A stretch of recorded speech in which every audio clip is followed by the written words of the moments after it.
Friends, आज की class में हम लोग पढ़ने जा रहे हैं UP board 10th class English medium में बायोलॉजी के टॉपिक में न्यूट्रिशन इन ह्यूमन बीइंग्स। ठीक है, इंसानों के अंदर न्यूट्रिशन किस टाइप से होता है। तो इसमें डाइजेस्टिव सिस्टम का स्टडी करनी है हमें। सबसे पहले first of all we study the digestive system, alimentary canal and glands. देखिए, डाइजेस्टिव सिस्टम किसे कहते हैं? जो खाना हमारी बॉडी के अंदर जाता है बाय माउथ, तो वो हमारी बॉडी के अंदर जो जाता है खाना, वो हायर ऑर्गेनिक कंपाउंड्स की फॉर्म में होता है। बॉडी के अंदर जाने के बाद उसके साथ बहुत सारी केमिकल रिएक्शंस होती हैं, जिसके द्वारा वो हायर केमिकल्स जो होते हैं, हायर मॉलिक्यूल्स जो होते हैं, वो लोअर मॉलिक्यूल्स में टूट जाते हैं और उनके टूटने पर एनर्जी रिलीज़ होती है। वो एनर्जी हमारी बॉडी को मिलती है, इंटेस्टाइन के अंदर विलाइज होती है, वो उनको एब्जॉर्ब कर लेती है। उसके बाद जो है वो हमारी बॉडी में जा कर के स्टोर हो जाती है। हमारी बॉडी को कंटिन्यू वर्क करने के लिए, चाहे हम बैठे हुए होते हैं तो भी हमारी बॉडी वर्क कर रही होती है। हमारी बॉडी को कंटिन्यू एनर्जी की आवश्यकता होती है। मेहनत का वर्क करते हैं तो ज़्यादा एनर्जी की आवश्यकता होती है, और रेस्ट में होते हैं तो कम एनर्जी की आवश्यकता होती है। जब मनुष्य सो रहा होता है तो उस पीरियड में मनुष्य को सबसे कम एनर्जी रिलीज़ हो रही होती है। ठीक है, इतनी कम रिलीज़ हो रही होती है कि जो उसको खाने से एनर्जी मिल रही होती है वो एक्स्ट्रा हो जाती है रिलीज़ होने वाली एनर्जी से। जिस तरीके से प्लांट्स जो हैं ये फोटोसिंथेसिस के थ्रू अपना भोजन फॉर्मेशन करते हैं, लेकिन ये अपनी वाइटल एक्टिविटीज़ में भी एनर्जी को रिलीज़ करते हैं। तो एनर्जी मिल रही होती है वो रिलीज़ होने वाली एनर्जी की कंपेयर में बहुत ज़्यादा होती है, तो इसलिए एनर्जी जो है स्टोर हो जाती है। ठीक है, तो वीकनेस डाउन हो जाती है और एनर्जेटिक करेक्टर आ जाता है। तो फूड मटेरियल हमारी बॉडी के अंदर जाता है और वो लोअर ऑर्गेनिक कंपाउंड्स में टूटता है, जिससे हमें एनर्जी प्राप्त होती है, और उस एनर्जी का यूज़ जो है हम अपने वाइटल एक्टिविटीज़ में कर लेते हैं। अब देखिए डाइजेस्टिव सिस्टम का, इसके बाद भी कुछ अपशिष्ट पदार्थ होते हैं, फीकल मटेरियल्स, जो कि बॉडी के अंदर मेटाबॉलिक रिएक्शंस जो होती हैं उसमें कचरे की फॉर्म में बचे रह जाते हैं, जिनका बॉडी से बाहर निकलना ज़रूरी होता है, जिसे हम टॉयलेट कहते हैं। ठीक है, ये पॉइजनस सब्सटेंसेस होते हैं, इनका समय अनुसार बॉडी से बाहर निकलना नेसेसरी होता है। अब हम स्टडी करने जा रहे हैं डाइजेस्टिव सिस्टम की, okay, according to the syllabus. देखिए, alimentary canal and glands related with a form digestive system. ठीक है, डाइजेस्टिव सिस्टम से related alimentary canals and glands. Its main function is to digest food and make nutrients. इनका main कार्य क्या होता है? भोजन को डाइजेस्ट करना और न्यूट्रिएंट्स को बनाना। And energy producing substances available to all the parts, ठीक है, ऑफ द बॉडी। ठीक है, एनर्जी प्रोवाइडिंग सब्सटेंस होते हैं जो कि बॉडी को एनर्जी प्रोवाइड करते हैं। Okay, the alimentary canal is about 10 metre long. Alimentary canal कितनी लंबी होती है? लगभग 10 मीटर लॉन्ग होती है। लेकिन ये हमारी बॉडी के अंदर आ कैसे जाती है? क्योंकि ये फोल्डिंग कंडीशन में होती है, फोल्ड होती है, इसलिए ये हमारी बॉडी के अंदर आ जाती है। Long muscular tube which starts at the mouth and ends at the anus. मुंह से शुरू होती है और गुदा पर जाकर के, एनस पर जाकर के ये समाप्त हो जाती है। Wall of alimentary canal is mostly made up of unstriped muscles.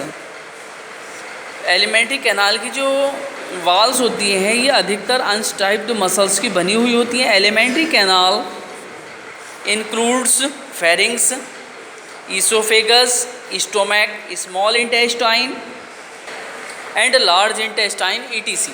Alimentary canal में क्या क्या होता है? फेरिंग्स होता है, ईसोफेगस होता है, स्टोमक होता है, स्मॉल इंटेस्टाइन होती है, लार्ज इंटेस्टाइन होती है आदि। ठीक है, अब स्टडी करनी है हमें एलिमेंट्री कैनाल की। Okay, alimentary canal consist of following parts. Alimentary canal जो है निम्नलिखित पार्ट्स से मिलकर के बनी हुई होती है। ओके, फर्स्ट है buccopharyngeal cavity, mouth a transverse slit, like aperture like aperture which is bonded by two soft movable lips। Mouth क्या होता है? एक ट्रांसवर्स स्लिट लाइक अपर्चर होता है जो कि फ्लेक्सिबल लिप्स के द्वारा ओपन होता है। ओपन इन दिस कैविटी, ठीक है, इस कैविटी में ओपन होता है। Lips meet laterally at the angle of the mouth. Lips जो है माउथ के एंगल पर लेटरली क्या करते हैं? मिलते हैं। Buccopharyngeal cavity is divided into two parts. Buccopharyngeal cavity जो होती है वो दो पार्ट्स में डिवाइड होती है। First part is oral cavity जो कि मुंह के अंदर होती है। Second part is pharyngeal cavity जो कि गले के आसपास का एरिया होता है, ठीक है। और ओरल कैविटी की बात करते हैं। The oral cavity is divided into two parts. Oral cavity जो होती है, मुंह का जो पार्ट होता है जिसमें जीभ और दांत होते हैं, ये दो पार्ट्स में होती है। वेस्टिब्यूल, फर्स्ट पार्ट क्या है? वेस्टिब्यूल। तो वेस्टिब्यूल में होता क्या है? It is an outer narrow space. ये बाह्य पतला स्पेस है। It is an outer narrow space bounded externally by the lips and cheeks and internally by teeth and gums. ये बाहर से लिप्स से और गालों से ढका हुआ होता है और अंदर से दांतों से और मसूड़ों से ढका हुआ होता है।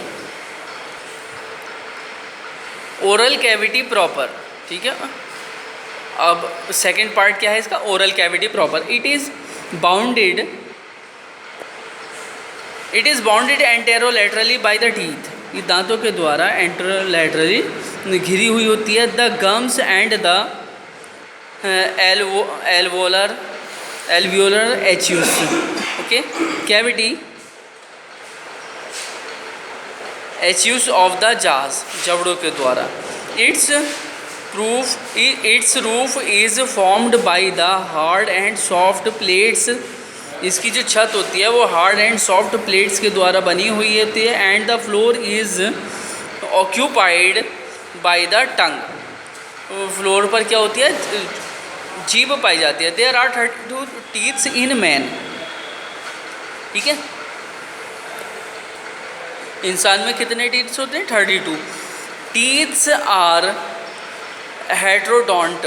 दांत कैसे होते हैं? हेट्रोडोंट होते हैं। Incisor, canine, premolar and molar, ठीक है। इंसाइजर जो होते हैं वो आगे वाले होते हैं, इनका कार्य होता है काटना। कैनाइन जो होते हैं ये नुकीले वाले होते हैं, इनकी बराबर में होते हैं, इनका कार्य होता है चीरना, फाड़ना।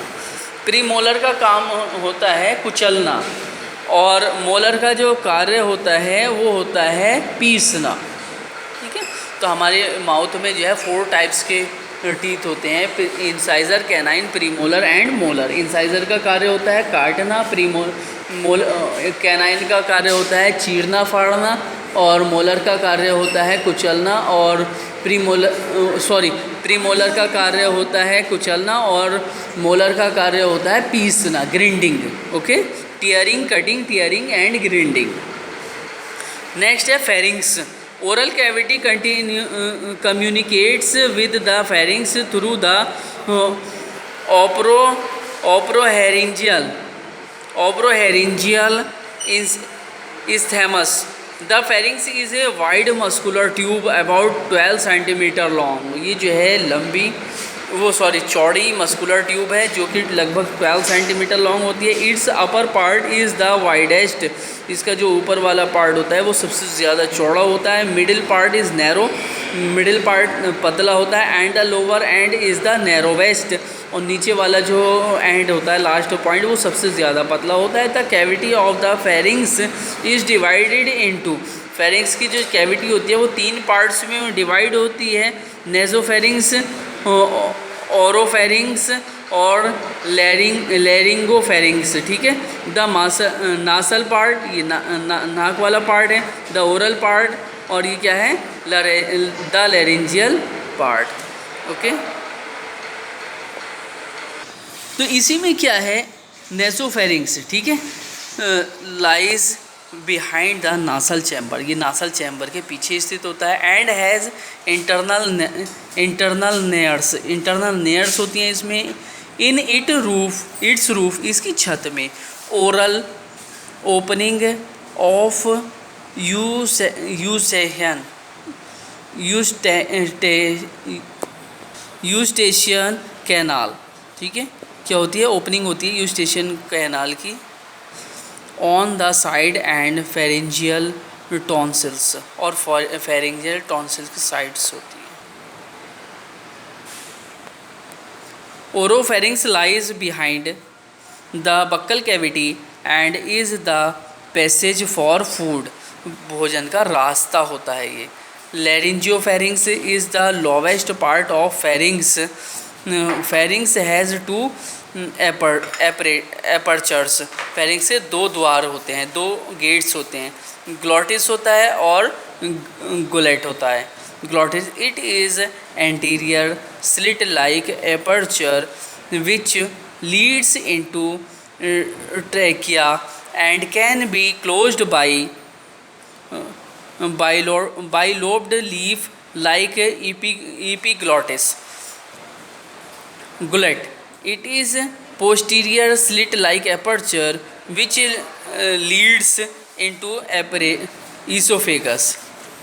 ये हमारा डाइजेस्टिव सिस्टम है। देखिए ये है सैलिवरी ग्लैंड, फेरिंग्स, ईसोफेगस और diaphragm, spleen, stomach, pancreas, ileum, rectum, anus, appendix, caecum, colon, duodenum,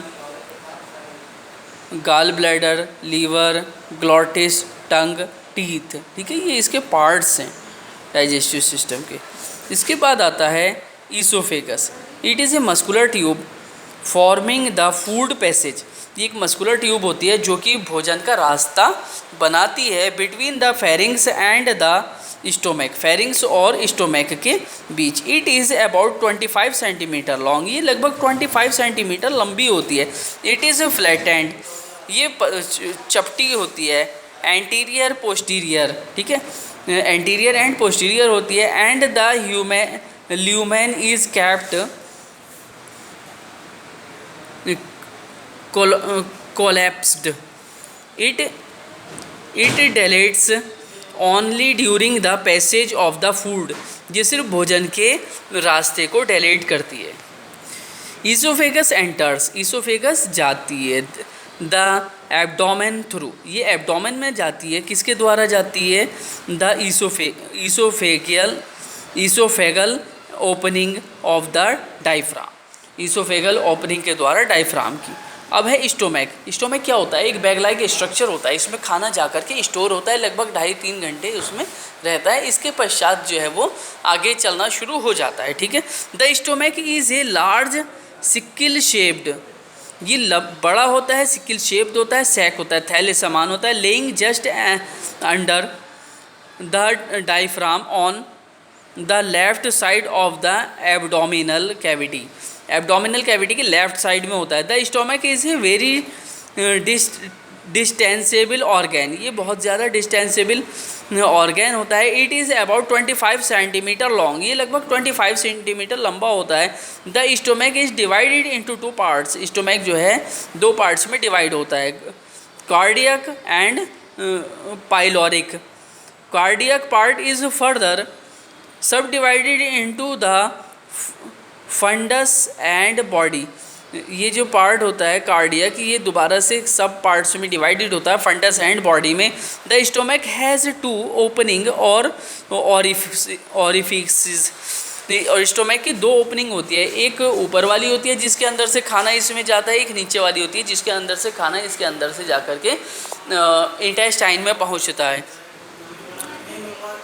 ऑरिफी opens into the duodenum, orifice किस में जाकर के खुलता है? ड्यूडेनम में जाकर के खुलता है। ड्यूडेनम की ये खासियत होती है कि अगर यहाँ तक भोजन के अंदर जो बैक्टीरिया थे वो यहाँ आते आते नष्ट नहीं हुए हैं तो ड्यूडेनम भोजन को जो है वापस कर देगा स्टोमैक को, और स्टोमैक जो है उसे माउथ के द्वारा बाहर निकाल देगा, जिसे हम वोमिटिंग कहते हैं, ठीक है। ड्यूडेनम में जाकर के खुलता है। कार्डियक